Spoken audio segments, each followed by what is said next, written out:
Hey guys, it's Bradley.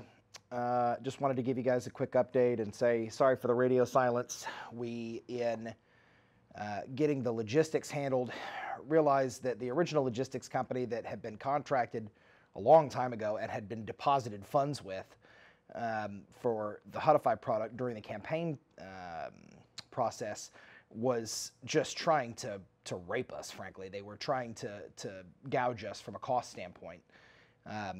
So we had to start the process of finding a different logistics provider, and we got various different quotes from people and looked at the services that they offered and what features came with those services, etc. It's been kind of a pain, and I haven't wanted to post a direct update about it until we had everything figured out, which we now do. We have a new contract with a new logistics provider who's giving us a much more reasonable price that's in line with our original projections and models from a shipping cost standpoint, and that we can use going forward in the future, so that's a good thing. All the units are manufactured. They have been for a while now, as I said in my last update. They're all packaged and they're being labeled currently for the specifications for the new logistics provider. We had to delabel and relabel all of them. Everything is put together in master cartons and is being essentially prepped for transfer to the new logistics provider. We expect that they will be picking those up from us sometime in the next week or so, maybe 2 weeks. Depending on how quickly we can get the account information all set up and finalized, and then get the contract signed for the logistics. But once we transfer the units to them, they will actually come to our facility in Texas and pick up all of the master cartons, and then they will subsequently break those master cartons down, take the pre-labeled units out of them, and then ship them to their end destinations. So we anticipate that'll probably happen over a couple of phases, a couple of batches, basically.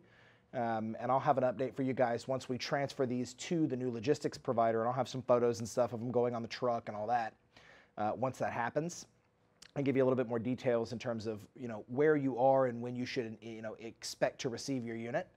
But they're all fairly expedited services, so I don't anticipate it taking a long time to get them to you. That's about all the information I have right now on logistics. Essentially, it's in progress. It should be going out with the new logistics provider shortly, and I'll post another update on that as soon as we've transferred them from ourselves to them. In terms of the unit's durability, some people had expressed concern about the packaging that we're using, and so I just wanted to address that briefly. These packages were selected because, frankly, they're the most environmentally friendly of the options that we looked at. These things are readily recyclable and have the least environmental impact of all the options that we really looked at. It doesn't make sense to, essentially go all out on a box that's just going to be thrown away 10 seconds after you open the product.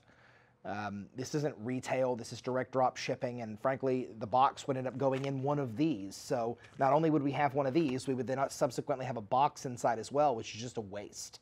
If you ship the box direct with all the pictures and whatever's on the actual box in terms of printing, it's more likely to be stolen in transit, number one, or damaged in transit, number two. So the pretty box is kind of irrelevant if you don't put it inside of one of these because it'll be damaged in transit.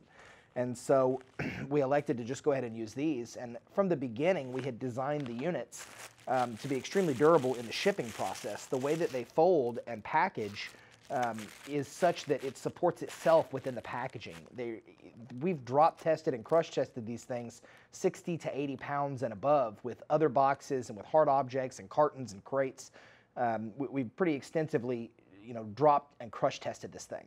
And I'll tell you now, you can't break it. The way that it's packaged and held inside prevents it from being damaged. You can't hurt it that way. You simply cannot. There's no forces that it's going to have exerted upon it in the shipping process that we haven't already exerted upon it and have had zero, and I don't mean a small percentage, I mean a 0% of damage in any of the extensive testing that we've done with respect to durability in the shipping process. They should be perfectly fine, and we don't anticipate having any sort of substantial damage in the shipping process. And frankly, anything that would damage it in the embodiment that it is here, it would also be damaged in the box, frankly. So that being said, I just wanted to address that because a few people had mentioned it. At this point, I'm going to kind of flip camera angles and I'm going to go over the unpacking process with you guys, show you what to expect the way it comes out of the package and what to do in terms of the reflective coating. We've got a piece of film on here that protects the reflector so that it's not damaged or scraped in case it's like rubbed up against something during the packing and manufacturing and shipping process. It's not just for shipping, it's also for the manufacturing process toward the end where all these things are being moved around and handled by people and all that.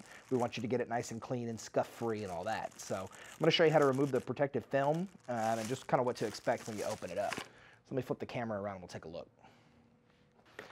So here you can see the unit. Just get rid of this. So here you can see the unit, and as you can tell, it comes with a poly bag. It kind of prevents scraping and such when it's being moved around. But you'll want to open this poly bag.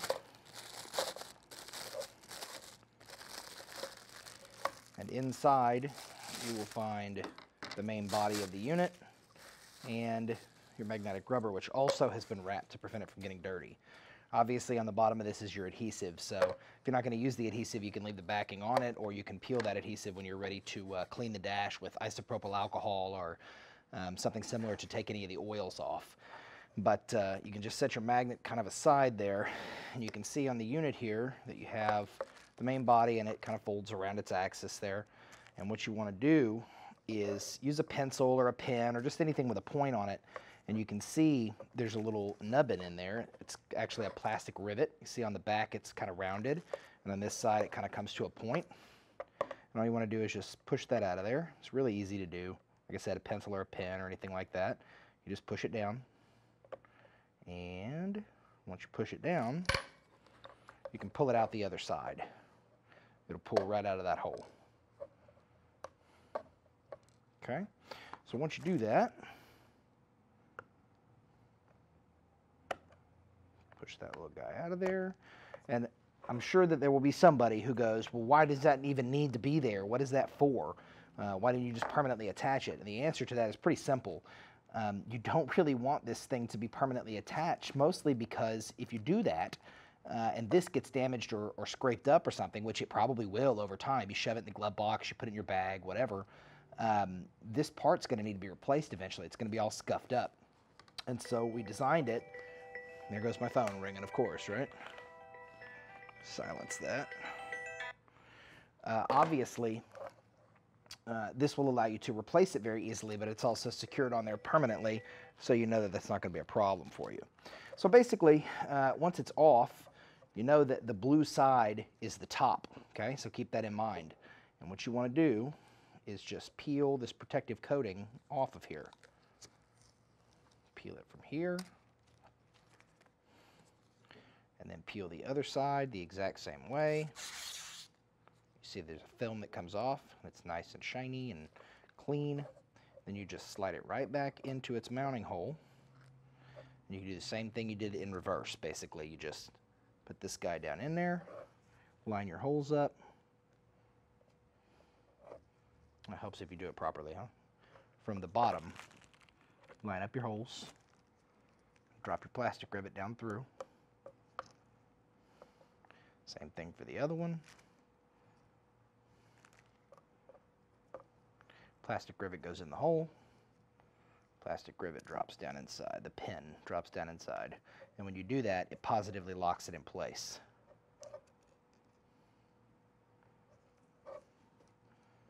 That's it. Simple as that. That's your unpacking process. And you've got your nice, clean, reflective surface, which will snap to your magnet. So, pretty straightforward.